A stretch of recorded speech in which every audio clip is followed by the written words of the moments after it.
Hello there, Mr. Sutton here, bringing you the Algebra 2 10-6 lesson on modeling with trigonometric functions. In this one, we will be converting between frequency and period of trigonometric functions, and the main focus of this will be writing sine and cosine functions to model both graphs and some real-life situations. And for the honors component of this lesson, we will also be performing sinusoidal regressions. So how do we start the process of modeling something that's on a graph using a formula? Well, let's look at our two big formulas that we have to choose from, general formulas. So we have the transformational form of sine, that's y equals a sine of b x minus h plus k. And we actually could also do negative a sine of all this stuff, treat kind of the reflection as its own formula. And we also have the cosine version, both the positive cosine version of this and the negative one if we want to consider that its own thing. So the question is, how do we look at a graph like this one and somehow turn that into one of these forms here? So in order to do this, we're going to need to figure out a, b, h, and k. The y and the x are just always there along for the ride, but those other letters, we need to fill those in. So let's go through these one at a time. A, we've actually got a little practice with already. That was the amplitude from a couple of lessons ago. And the amplitude, you might remember, one way of thinking about that was how far you're sort of fluctuating from the vertical middle of the graph. You could also think of it as, and this will be a little more helpful here, half the height of the graph. So just visually, these are our amplitudes here. It's the same distance either way you go. Now, in order to figure this out using some features of the graph, one feature that's easy to pick out on the graph is the highest and the lowest values, the max and the min. If you want to take half the height, you need to first find the height, which is just the max minus the min. And then half of that just means dividing by 2. So a good little formula you can use for amplitude is max minus min divided by 2. The next letter, both alphabetically and in order here, is this B. So from our transformational form, if A out here was kind of your vertical stretch factor, B is your horizontal stretch or shrink factor. Now the problem is it's a little bit tricky to figure out what that actually is just by looking at the graph. So an easier way to approach this might be to look at a related quantity, the period. The period, remember, is how far it is to get one full cycle of the graph. So if you take a look at one spot on one of these waves and go to the corresponding spot a little bit down the way, that horizontal distance would be your period. On this particular graph, it is a period of 2 pi. So the reason this is important is because you might remember from a couple of lessons ago that if we started with a formula and we wanted to know the period, then we could write p equals 2 pi over the b value. We could take the stretch factor, divide 2 pi by that, and that would tell us the period. Well, it actually can be rearranged. So if I want to get b by itself, I could multiply both sides of this equation by b and then divide by the period so that my stretch factor is actually 2 pi over p. So that's a good way to go with the b value. Just find the period first and then 2 pi divided by that. All right, next up, well, h comes next, but h is a little tricky, so we're actually going to save that one for last. Let's deal with k next. Now, transformationally, k is your vertical shift. Another thing you could think of it as, and this is actually what a lot of people call the k in this situation, a lot of people call this the midline. And they call it that because vertically, if you look at this graph that's fluctuating from sort of a vertical middle, that vertical middle, the imaginary line cutting the trig function horizontally down the middle, that is your midline. That is your k value. The y value of this line is this k value over here. So that actually kind of tells us how we can find this k value. Since this is the middle vertically, that means it is going to be the average of the max and the min, which we already figured out we could find pretty quickly. So if we do max plus min divided by 2, that will give us our k value. So we see that the max and the min get used twice.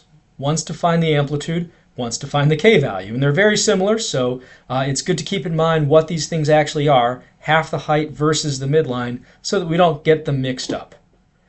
All right, so let's go back to that h value, because what is that even going to be? So the transformational version of this is, we call that the horizontal shift, but in trig language we also call the h value the phase shift.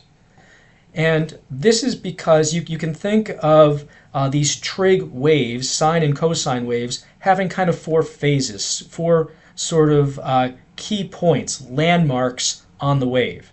We've got the middle of the wave on the way up, we've got the top of the wave, we've got the middle of the wave again on the way down, so it's a different middle, so that's a little tricky.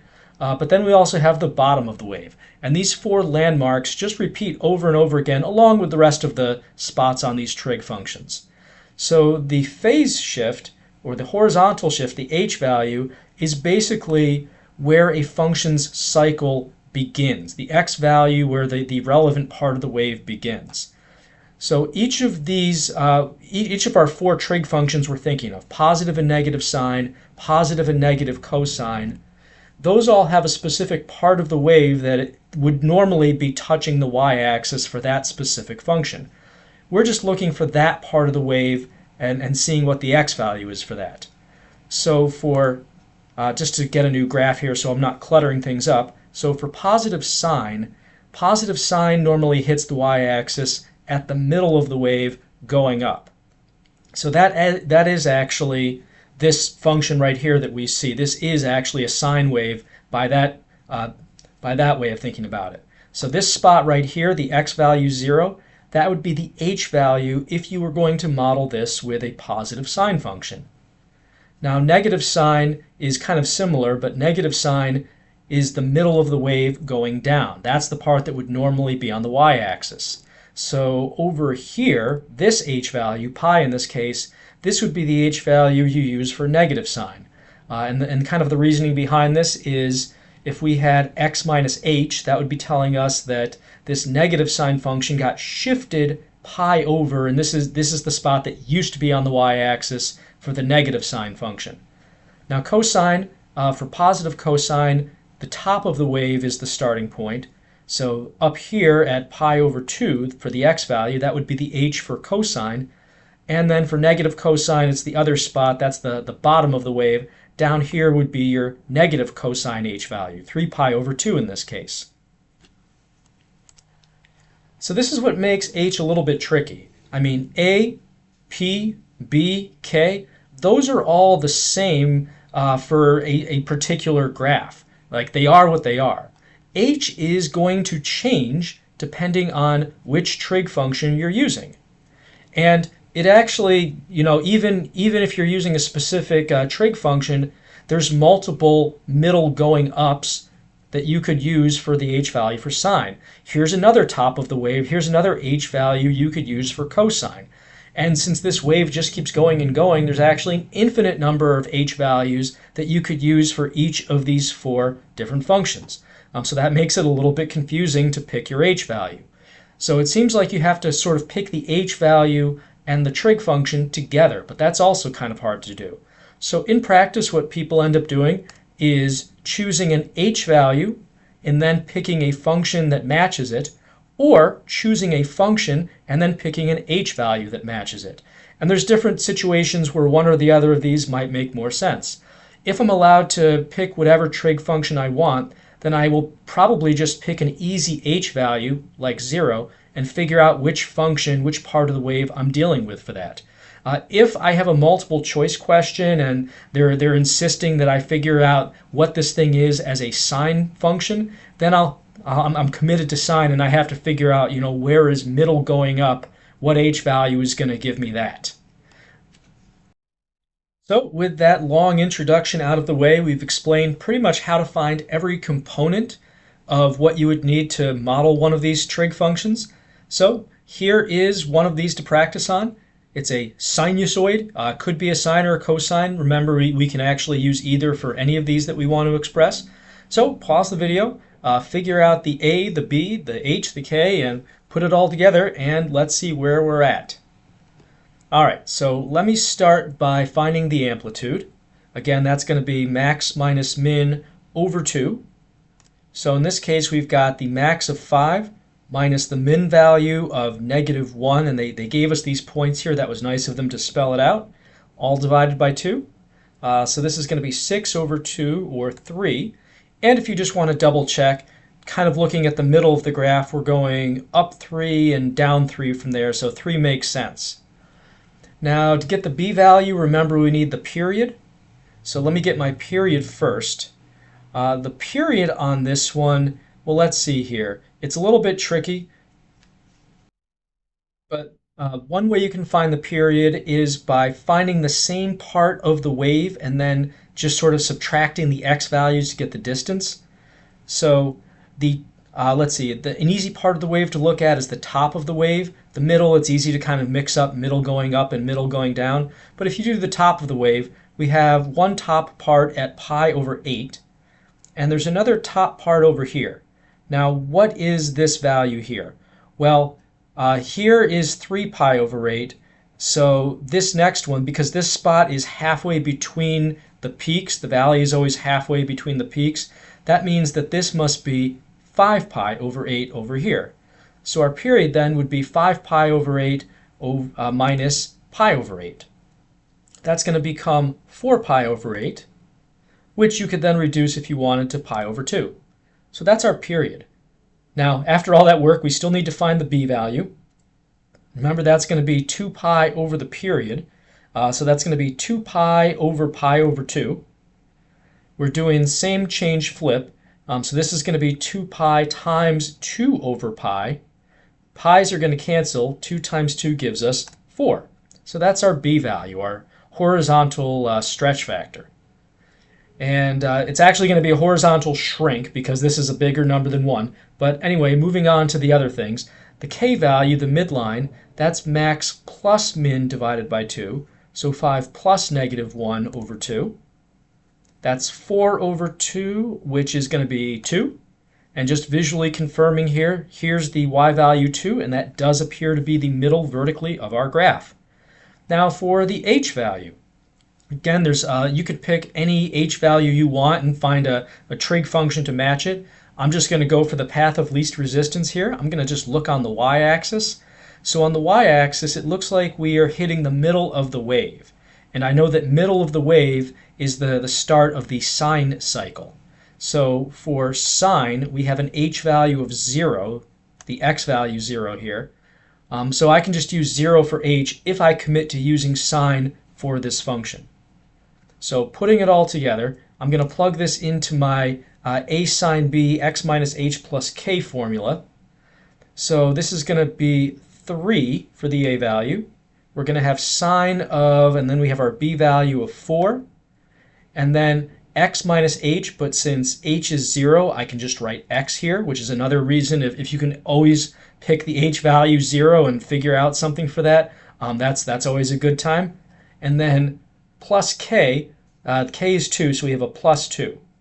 So this function right here is one way of modeling what we see on the graph. There's an infinite number of other ones, but this is probably the easiest one to come up with. We're going to do another example using a graph to come up with a function. This time we're going to throw a little real life into it. So the Bay of Fundy, it's very high north. It has the highest tides in the world, ranging from 2 feet deep at low tide to 58 feet deep at high tide. So yeah, you might want to not park your car down there. So using the tidal graph below, which is monitoring the water level over a certain number of hours, we want to write a trig function to model the water level, W, as a function of time. And, why do we care? Well, it might make a difference when high and low tide are in terms of when you take that boat out. So anyway, pause the video based on what you know thus far and see if you can come up with something for the Bay of Fundy. All right, so we'll do our amplitude first. That's going to be max minus min over 2. So 58 minus 2 over 2, 56 over 2, which is 28. Next, we have a period. Let's see here. We're going from bottom to bottom over a distance of 6.2 horizontally on the graph. So that was actually fairly easy to come up with. But then the b value, that's going to be 2 pi over 6.2, which I could reduce to pi over 3.1, which if you kind of cringe when you see decimals inside a fraction, you could multiply the top and bottom by 10 to get 10 pi over 31, and maybe that looks cleaner. I don't know, but we're going to use it. And then for the k value, we're going to have 58 plus 2 over 2. So that's 60 over 2, or 30. For the h value, again, I mean, why make your life tougher than it needs to be? On the y-axis, or I guess it's the w-axis here, at an h value of 0, we hit the bottom of the wave. So that's negative cosine down there. So for negative cosine, then, we can use an h value of 0. We also could have used 6.2 or 12.4. We could have used 3.1 for positive cosine. So again, we have lots of options. It all boils down to, matching with an answer choice or meeting some other requirement. So putting it all together, we've got the general formula, negative a cosine b t minus h plus k equals w of t. So this is going to be negative 28 cosine of our b value of 10 pi over 31. And we have t minus 0, so just t. Again, that's nice not to have that extra number in there. And then we have a plus 30. For the next couple of problems, they're asking us to find the frequency of the function. So these are sort of quick problems we're going to see in a minute, but this frequency idea is going to be important for some of the bigger word problems that we're dealing with. So what is frequency? Frequency is the number of cycles, and we can call this f. This is the number of cycles per some unit of time. So for example, let's say that I do 30 push-ups in 1 minute. So my frequency would be 30. Now, this is related to period. My push-ups, there's a period, right? I'm at the bottom of the push-up, then I'm kind of halfway up, then I'm at the top, halfway down, back at the bottom, kind of like a sine wave in some ways. So what would the period of one push-up be? Well, if I can do 30 of them in 1 minute, then that means 1/30th of a minute is the time it takes for a whole push-up, 2 seconds. So we see that then the frequency and the period, those are reciprocals. Frequency is the reciprocal of the period, and the period is the reciprocal of the frequency. In function terms here, we can say f is 1 over p, and the period is 1 over f. Sometimes you need to find the frequency, like you do down here, and sometimes you're given the frequency, and they want you to work backwards and find the period to write a function for something. In any case, let's say that we are faced with these problems, and they want us to find the frequency of the function. Now, we can't see the period off of these the way they are, but we do have b values. So you're probably going to want to find the period first using what you already know, and then you can use this formula here to convert it to a frequency. So pause the video and see if you can use that to find the frequency of each of these problems. All right, so for part A, let's find the period first, and then we'll use it to find the frequency. So for a period, we have 2 pi divided by this b value of 3. The frequency is just the reciprocal, so couldn't be easier, just have to flip this, and that's going to be 3 over 2 pi. And then over here, our period is going to be 2 pi divided by pi over 4. Same change flip, pi's are canceling, 2 times 4 gives us a period of 8. So then the frequency is going to be the reciprocal of 8, which is 1 over 8. For this problem, we've got 2 people swinging some jump ropes, and the highest and lowest points of the middle of each rope, that's this part of the rope here, are shown in the picture. So we're at a minimum of 3 inches above the ground and a max of 75 inches above the ground. We also know that each rope makes 2 revolutions per second. These are all things you could measure fairly easily. We want to write a model for the height in inches of one of these ropes as a function of the time in seconds. And here's also another important fact, given that the rope is at its lowest point when time equals 0. Okay, So pause the video, and with your new idea of frequency, see if you can put all that together to come up with a formula for this. All right, so let's go through each of the different pieces. Let's do our amplitude first. As always, that's going to be highest minus lowest over 2. So 72 over 2, which is 36. So that's our amplitude. And then for the B value, we need the period first, but we don't know the period. We do know the frequency, however. Our frequency is 2 revolutions per second. So the period then is the reciprocal of that, so 1 over 2. And we know the B value that we're actually looking for is 2 pi over the period, so 2 pi over 1/2. So that ends up giving us 4 pi. So we had to do like 3 things to get that B value. Now for the K value, we're going to do highest plus lowest over 2, 75 plus 3 over 2, 78 over 2, which is 39. And then finally for the H value, this one's a little bit tricky. They told us that the rope was at its lowest point when t equals 0. So if I were to graph the height of this rope out, that means on the y-axis at an H value of 0, we'd be at the bottom of the wave. So that means we would be at a negative cosine cycle start. So for negative cosine, because we're at the lowest point there, H equals 0. If they had told us that we were at the highest point when t equaled 2 or something like that, then we could have used positive cosine and an H value of whatever that would be. So putting it all together, using our negative cosine thing like we did on that Bay of Fundy problem a little while back, we've got negative 36 cosine of 4 pi, and then we can actually just use t, because this is h of t function here, not x, and then plus the k value of 39. So if you are taking the CP version of this course, then this is the end of the lesson for you. You can turn off the video and do some modeling problems on your homework. If you're doing the honors, we got one more thing to show you.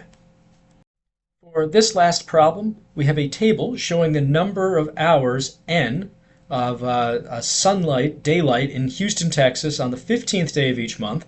And T1 right here is January, and you can probably do the math about all these other months. So we just want to write a model that gives n as a function of t, and then interpret the period of the graph, which means we'll probably need to find the period of the graph. So all we need to do on this one, like we've done with all of these sort of regression problems, is enter this table on Desmos and choose the appropriate regression. In this case, you're going to want to do sinusoidal. So pause the video and see how much of this you can do. All right, so let's go to Desmos. So here we are. Let me do the plus to get a table. And then let me do my x values first. So we got 1, 2, and if I press enter, it'll auto-complete all the other ones until I get to 12 there. Let's go back up now and put in the output values. So we have 10.45, 11.17, 11.98, 12.90, 13.65, and then let me move over here and get the rest of them. So we've got 14.05, 13.88, 13.22. Is there something wrong there? Okay. And then 12.35, 11.47, 10.67, and finally 10.25. And again, these are daylight hours. So just like we always do, not a bad idea to do the little plus to get a zoom fit. And we can see here that this looks like at least one period of maybe a sine or a cosine function. And then going back up, we're going to do this little regression button, and it's on linear regression like it always is. I'm going to change that to, here's the last one we haven't done yet, sinusoidal regression. So there we go. It does seem to be a pretty good fit if we look at it that way. So the function here is about 1.88305 times the sine of 0.51, a bunch of stuff with an x, minus 1.593. Basically, all of this stuff here. I rounded it off a little bit. So here's our n of t function in terms of t. It's a sine function. Now they wanted us to also interpret the period of the graph, what is the period? Well, it's a little bit tricky the way they've written it here, but if you want to get the b value, which you need to find the period, you could just factor this 0.511 out of this parentheses, and you'd get something else for this minus value in there, but that's okay. You would at least have the b value. So our b value then, our period I should say, is going to be 2 pi divided by this 0.511. And let's figure out what that is. So we have, let's see here, let me do a fraction, 2 pi over 0.511. That's about 12.296 if I round it off. So what does that actually mean? Well, the period is an x value, so it's like one of these month values. It's basically telling us that it takes a little over 12 months, like 12 1/4 months, to go a full cycle in terms of this daylight cycle. So the daylight cycle lasts roughly 12 months. Looks like it's a little bit more than that. And so, with this problem about daylight, the sun is going down on our lesson on modeling trigonometric functions with sinusoidal curves. Until next time, this is Mr. Sutton signing off.